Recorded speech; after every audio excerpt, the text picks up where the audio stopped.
Hi YouTube, this is Abraham Muller again.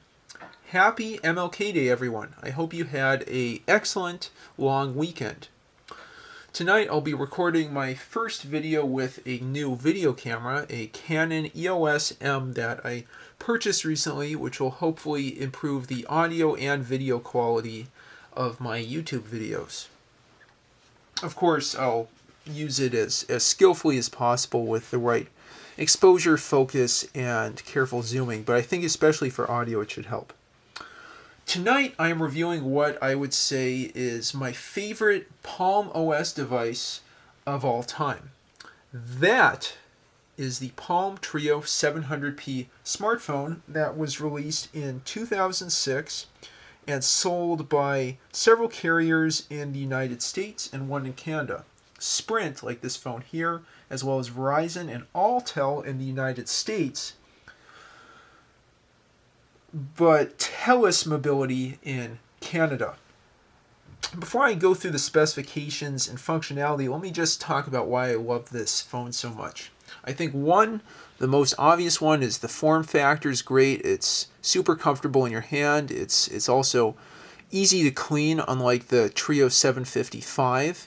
I think it's the 755, maybe 755p. 755p, excuse me. That has a rubbery coating, so it's really hard to clean. So just the finish and form factor is super nice. Another several things, just as far as its feel, are the keyboard, which is both backlit and tactile. It's a really nice thumb keyboard, and honestly I prefer that to using graffiti.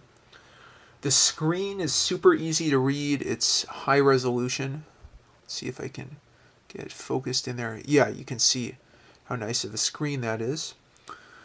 It's backlit. It's high res. You can adjust the brightness. Again, and also a pretty nice size. Another set of features that makes this nice are the battery and the storage. This was originally used as a phone, as I mentioned, but I turned the phone service off. You can imagine that saves a lot of battery power. I can get 8-hour or even 12-hour battery lives with this extended battery, and I've used this for a couple years now. So that's one thing. The battery gives an excellent gives excellent duration. You get an excellent battery life from this. And then going into the other couple things that I might have alluded to. One, you can use Bluetooth instead of phone service to get good enough internet connectivity. I mean, 512 kbps for something of this spec is quite fine. And the storage is also excellent. This has non-volatile storage in a couple forms, 128 megabytes default for installing programs to the main memory.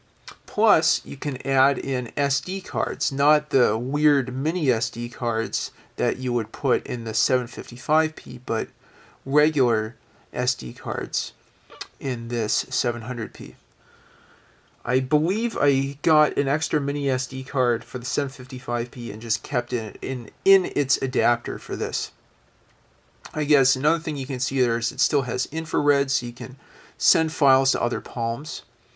But again, those two forms of storage are quite large, and they are, let me get this in focus, non-volatile. So if your battery loses its charge, you're not going to lose all the data on the main memory of the device or even the expansion memory. And that's a big advantage over even other early Treos, I believe, as well as machines like the Palm M515.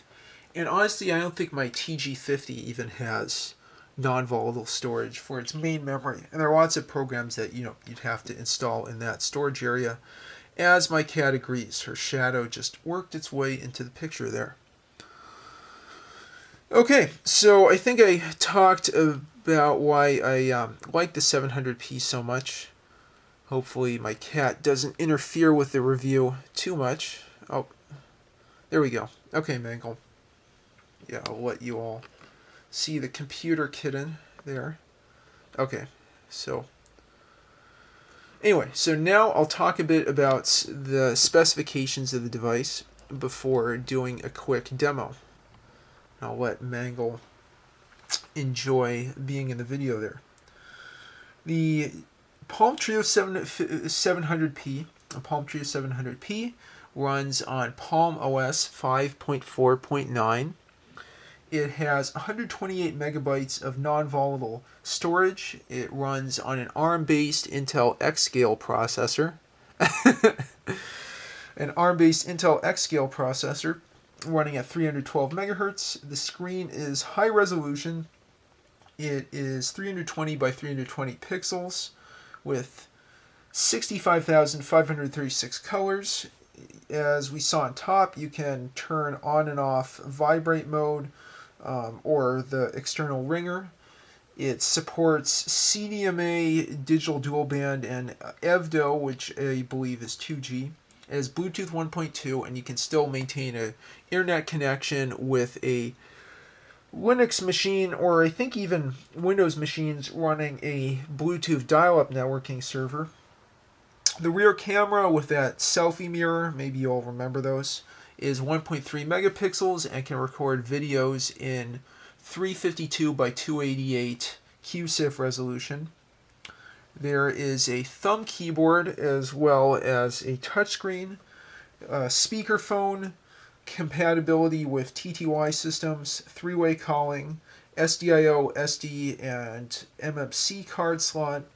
By default, an 1800 milliampere hour lithium-ion battery. In mine, I have a expansion 2200 milliampere hour battery.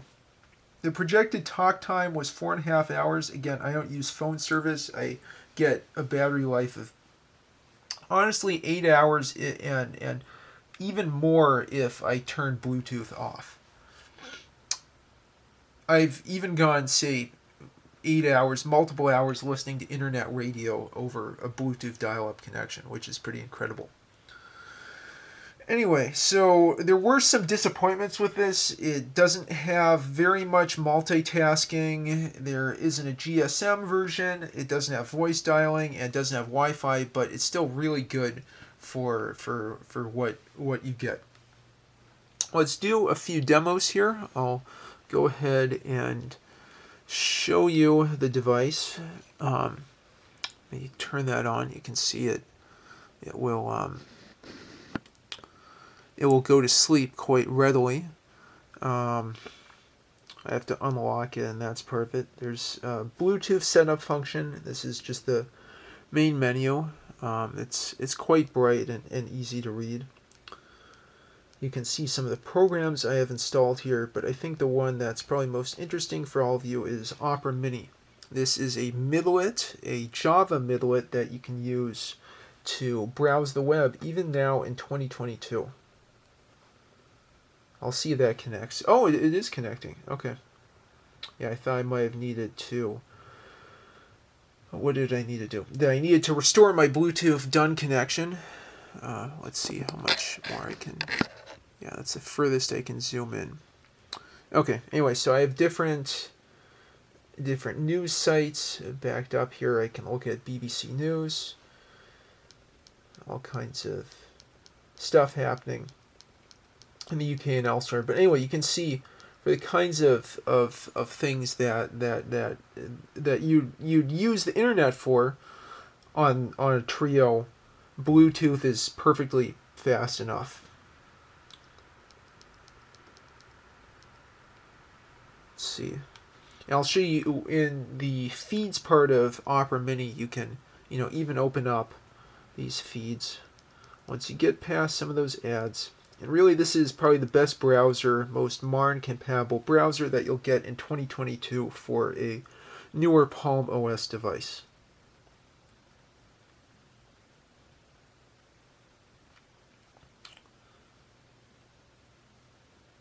Okay. Yeah, so you definitely need to zoom in on that article, and it's not going to be like a smartphone, but oops, oh, don't do that. You can go through and read your articles. scroll through the articles. I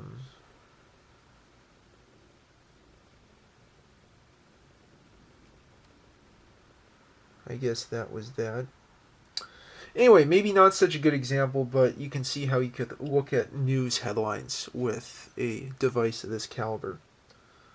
You go menu. Oh, no, it went to exit. As a camera, I guess one other fun thing I can show you is I can do BBSing over Bluetooth dial-up networking. Let's do a quick demonstration of that. I'll just show you the Retro Battle Stations front page there. Here we go. Yeah, so that should be the spaceship you see when you log in the Retro Battle Stations BBS page. There's plenty of other games you can use with this. All, Palm OS 2, 3, 4, and 5 programs work with this pretty well. As far as what I do with this, I have interactive fiction, I have a rogue clone, I have a ton of mahjong, a ton of different puzzle games that I play with it, plus everything else I can do with Bluetooth. I also, keep a diary on this, and I can write notes, do some programming. I think it's really great even now, 15, 16 years since this was released. There's a lot of stuff you can do with this, and you can browse the internet and so on. Anyway, thank you all for watching. I hope you enjoyed this video, and let me know what you use your Treo for now in 2022. Thanks for watching.